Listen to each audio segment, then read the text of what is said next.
আমার বহু বছরের সন্ধান আজ সার্থক হবে। এবার আমি ওই ঝর্ণার জলের আওয়াজ শুনতে পাচ্ছি। এই জঙ্গলেই ওই ঝর্ণার পিছনে রয়েছে সেই জাদুর গুহা। তারপর সাপুড়ে ঝর্ণার জলের শব্দ অনুসরণ করতে করতে এসে পৌঁছায় সেই সুবিশাল ঝর্ণার সামনে। জঙ্গলের মধ্যে এই অপরূপ ঝর্ণা এই স্থানকে যেন মায়াবী জাদুর রাজ্য করে তুলেছে। এই তো এই তো এই তো সেই ঝর্ণা। এই ঝর্ণার পিছনেই রয়েছে সেই জাদুর গুহা। আমাকে খুব সাবধানে এই ঝর্ণার জল পেরিয়ে ভিতরে ঢুকতে হবে। যখন সেই দুষ্টু সাপুড়ে চুপি চুপি গুহার মধ্যে প্রবেশ করছিল, তখন ইচ্ছাধারী নাগনাগিনী তাদের পরিবারের নতুন সদস্যের আগমনের আনন্দে মত্ত। নাগরাজ, আপনি খুশি তো আমাদের এই দুটি ডিম দেখে? আমি খুব খুশি হয়েছি নাগিনী। এত যুগ পর্যন্ত আমরা দুজন ইচ্ছাধারী নাগ নাগিনী ছিলাম, আর এত যুগ ধরে তপস্যার পর এবার আমাদের 4 জন ইচ্ছাধারী নাগ নাগিনীর পরিবার হতে চলেছে। আর নাগনাগিনীর এই সমস্ত কথা আড়াল থেকে শুনছিল সেই দুষ্টু সাপুড়ে। ও বাবা, এ তো দেখছি মেঘনা চাইতি বৃষ্টি। কিন্তু নাগ নাগিনী গুহা থেকে না বেরোনো পর্যন্ত আমাকে এখানেই লুকিয়ে থাকতে হবে। চলুন নাগরাজ, আমরা প্রকৃতি দেবীর কাছে গিয়ে এই শুভ সংবাদ জানিয়ে আসি। এরপর ইচ্ছাধারী নাগনাগিনী নিজেদের রূপ বদলে সাপের রূপ ধারণ করে। তারপর গুহা থেকে বেরিয়ে যায়। আর সেই সময় এই তো সুযোগ পেয়েছি।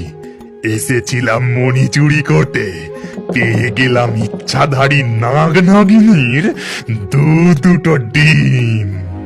এই কথা বলেই সে তার ঝোলায় প্রথমে নাগনাগিনীর মণিটা পুড়ে নেয়। তারপর ডিম দুটোকে সযত্নে ঝোলায় পুড়ে গুহা থেকে আবারও ঝর্ণার জল পেরিয়ে দ্রুত পায়ে জঙ্গলের পথ ধরে। প্রণাম প্রকৃতি দেবী। দীর্ঘ সময় পর আমরা দুজনে আপনাকে এক শুভ সংবাদ জানাতে এসেছি। হে প্রকৃতি দেবী, এত যুগের তপস্যার পর আমাদের দুটি ডিম হয়েছে। হ্যাঁ দেবী, আর এই শুভ সংবাদ জানানোর জন্যই আমরা দুজন আপনার কাছে এসেছি। এই শুভ সংবাদ শুনে আমি খুবই খুশি হয়েছি, কিন্তু এই মুহূর্তে আমার মন বড়ই অস্থির হয়ে উঠেছে। আপনার অস্থিরতার কারণ কি প্রকৃতি দেবী? কি হয়েছে আপনার? কারণ এই মুহূর্তে আমি আমার দিব্য শক্তি দ্বারা দেখতে পাচ্ছি এক সাপুড়ে তোমাদের অনুপস্থিতির সুযোগ নিয়ে তোমাদের গুহায় প্রবেশ করে নাগমণি সহ তোমাদের দুটি ডিম চুরি করে এই জঙ্গলের পথ ধরেই পালাচ্ছে। এ কি বলছেন দেবী? আমার দুটি সন্তানকে আপনি রক্ষা করুন দেবী। একমাত্র আপনিই পারেন এই মুহূর্তে এই বিপদের হাত থেকে তাদেরকে রক্ষা করতে। তোমরা শীঘ্রই এই জঙ্গলের পথ ধরে ফিরে যাও। আমি আমার প্রাকৃতিক শক্তি দ্বারা ঝড় বৃষ্টির মাধ্যমে ওই সাপুড়ের পথ আটকানোর চেষ্টা করছি। ঠিক তক্ষুনি সাপুড়ের জঙ্গলের পথ ধরে পালানোর সময় হঠাৎ শুরু হয়ে যায় তুমুল ঝড় বৃষ্টি। ঘন ঘন বাজ যেন গোটা আকাশ ভেঙে পড়তে চাইছে। গাছগুলো যেন রাগে তাদের মাথা মাটিতে ঠুকছে। ওরে বাবারে, ও সময়ে এ কি ঝড় বৃষ্টি শুরু হলো রে বাবা! ডিম নাগমণি চুরি করার কারণে প্রকৃতি দেবী রুষ্ট হয়নি তো? তাড়াতাড়ি পা চালিয়ে এই মায়াবী জঙ্গল থেকে আমাকে বেরোতেই হবে।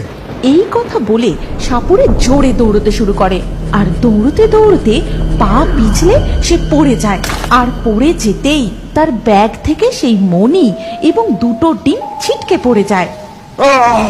কি জোরে পড়লাম রে! ওরে ওরে, ইয়ে কি! এত জোরে পড়ার পরেও দেখছি ডিমগুলো ফাটেনি। আর মণিটা, ওই তো মণিটা। তাড়াতাড়ি ব্যাগে ভরি, পালাতে হবে এখান থেকে। সাপুড়ে যখন ব্যাগে দুটি ডিম ও নাগমণি ভরছিল, তখন দূর থেকে নাগ নাগিনী তাকে দেখতে পেয়ে যায়। ওই দেখুন নাগরাজ, আমাদের ডিম দুটো সাপুড়ে তার ঝোলায় ভরছে। ওকে আটকান নাগরাজ, ওকে তুই ওই স্থানেই দাঁড়া, পাপিষ্ট সাপুরে। ওরে বাবারে, ইচ্ছাধারী নাগ নাগিনী তো আমায় দেখতে পেয়ে গেছে। পালাতে হবে, পালাতে হবে। কি করে পালাই এখন? ওই তো নদী। নদীতে ঝাঁপিয়ে আমি সাঁতরে পালাই।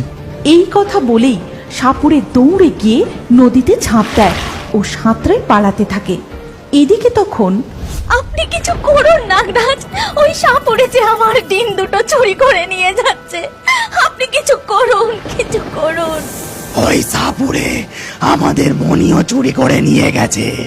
মণি ছাড়া যে আমরা একেবারেই শক্তিহীন। চলুন নাগরাজ, তাহলে আমরা আবার প্রকৃতি দেবীর কাছে ফিরে যাই আর ওনাকেই বলি আমাদের এই বিপদের হাত থেকে উদ্ধার করতে।